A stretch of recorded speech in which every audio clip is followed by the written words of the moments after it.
ভগবান যেটা কপালে দিয়েছে সেটাকেই ভালো করে গুছিয়ে রাখো, না হলে মনে রাখবে সুখ অন্য কোথাও পাবে না। তুমি যতই মহারাজ সুখের চেষ্টা করো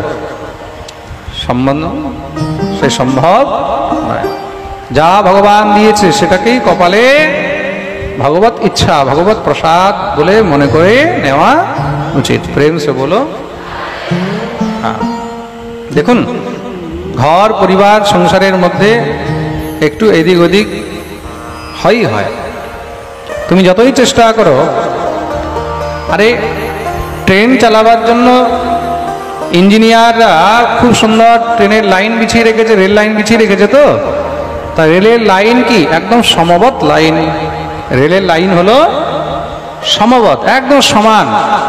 আপনারা ইঞ্চি টেপ দিয়ে মেপে দেখবেন, রেল লাইন যখন আপনি মাপবেন, এক জায়গায় আপনি মাপুন, এখানে যত ইঞ্চি পাবেন 1 কিলোমিটার পরে মাপুন, সেখানেও তত ইঞ্চি পাবেন। আবার 100 কিলোমিটার পরে মাপুন, সেখানেও ততটাই পাবেন। এইখানে লেভেল দিয়ে চেক করুন, একটা লাইন থেকে আরেকটা লাইন লেভেল দিয়ে চেক করুন, এক লেভেলে পাবেন। অন্য জায়গায় চেক করুন, সেখানেও এক লেভেলে পাবেন। লেভেলের মধ্যে কোনো প্রকারে কোনো উঁচ নিচ হবে না। খুব মন দিয়ে শুনবে কিন্তু তথাপিও রেলের চাকা অনেক সময় লাইন থেকে নিচে নেমে যায় তো অ্যাক্সিডেন্ট হয়। তো তদ্রূপ হলো জীবন। জীবনের মধ্যে আমাদের ভগবান আমাদেরকে সব কিছু সাজিয়ে গুছিয়ে দিয়ে দিয়েছে। ঘর দিয়েছে, পরিবার দিয়েছে, স্ত্রী দিয়েছে, স্বামী দিয়েছে, সন্তান দিয়েছে, অর্থ উপার্জনের রাস্তা দিয়েছে। তা এই সমবত লাইনের মধ্যে চলতে চলতে অনেক সময় জীবন লাইন থেকে নিচেও নেমে যায়। জীবনে অনেক সময় দুর্ঘটনাও হয়ে যায়। তা দুর্ঘটনা হয়ে গেলে কি হয়? তা বলে কি সেই লাইনকে বাদ দিয়ে দেবে, না সেই ট্রেনকে বাদ দিয়ে দেবে? বলো।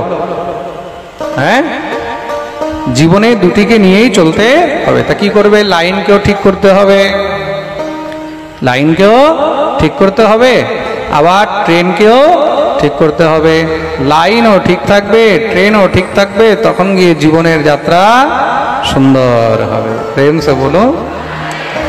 তা জীবনে যদি কোনো সময় কোনো কারণে লাইন থেকে কেউ নেমে যায়, কোনো সময় যদি স্ত্রী নেমে গেল লাইন থেকে, বুঝতে পারছো তো কথা কি বললাম?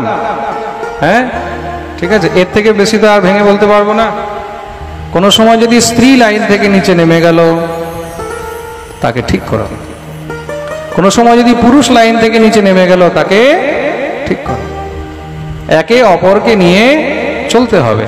তা সংসারের মধ্যে এরকম নয় যে কিছু হয়ে গেল সঙ্গে সঙ্গে মহারাজ একদম সেখানেই সম্বন্ধ বিচ্ছেদ হয়ে গেল, সব শেষ হয়ে গেল। না, জীবনে যেখানে কিছু শেষ হয় সেখান থেকে আবার নতুন করে কিছু শুরু হয়। এটা মনে রাখবে। এক পৃষ্ঠা শেষ হলো তো আরেক নতুন পৃষ্ঠা আরম্ভ হয়। তদ্রূপ জীবনের অধ্যায়।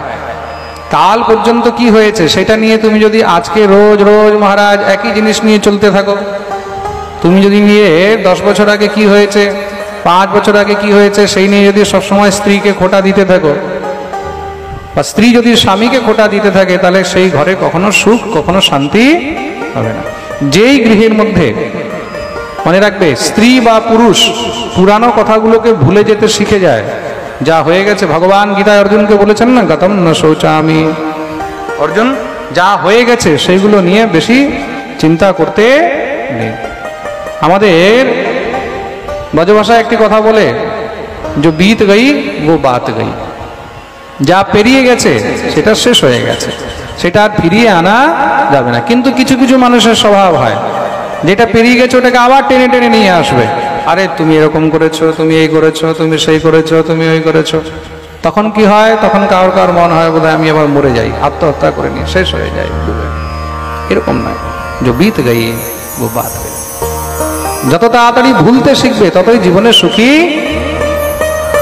তার জন্য মহারাজ শ্রী রামায়ণীজি খুব সুন্দর একটি কথা বলেছে। क्या सोचता रे पागल मनवा, क्या सोचता रे पागल मनवा, जो बीत गया सो बीत गया, जो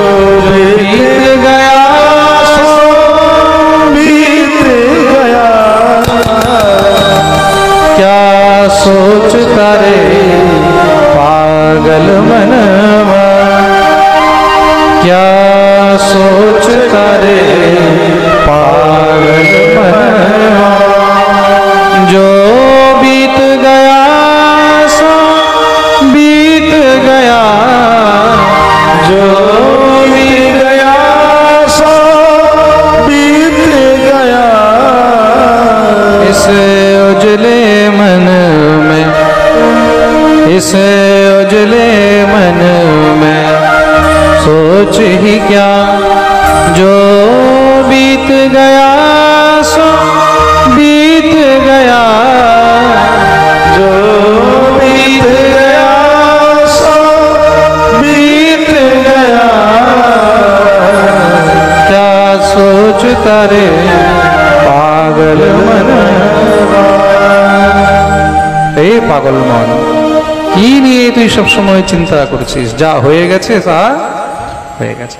ঘরে যদি মেয়ে কোনো দোষ করে তো মা ক্ষমা করে কি না বলো? না মা বাবা বের করে দেয়?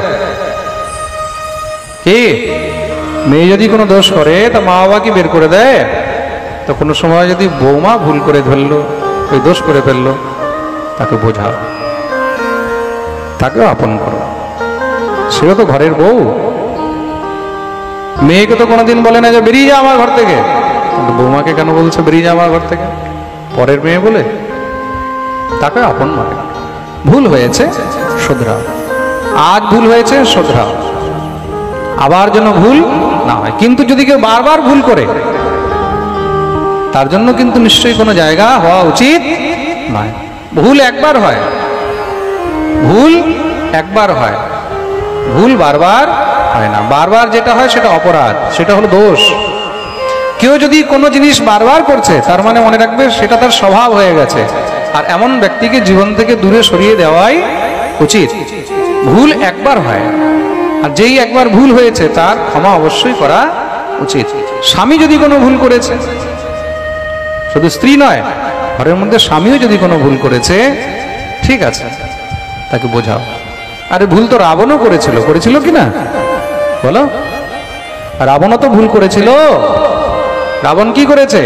মা ভগবতী সীতাকে তুলে নিয়ে এসেছে, তা মন্দোদরী রাবণকে বারবার বোঝাচ্ছে, একবার নয় বারবার বুঝিয়েছে। দেখো, আমরা অনেক সুখে ছিলাম, আমরা অনেক সুখে আছি, তুমি এটা পরনারী নয়, তুমি এটা সাক্ষাৎ আগুন নিয়ে এসেছো, এই আগুন পুরো লঙ্কাকে জ্বালিয়ে ছাই করে দেবে।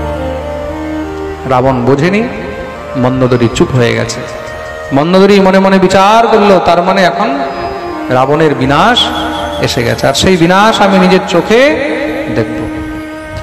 তা একবার বোঝানো যায়, দুইবার বোঝানো যায় ভুল হলে, কিন্তু যখন বারবার হয় তখন সেটা অভ্যাসে পরিণত হয়ে যায়, আর যখন অভ্যাস হয় তখন সেখানে তার বিনাশ হয়ে যায়। প্রেম সে বলো।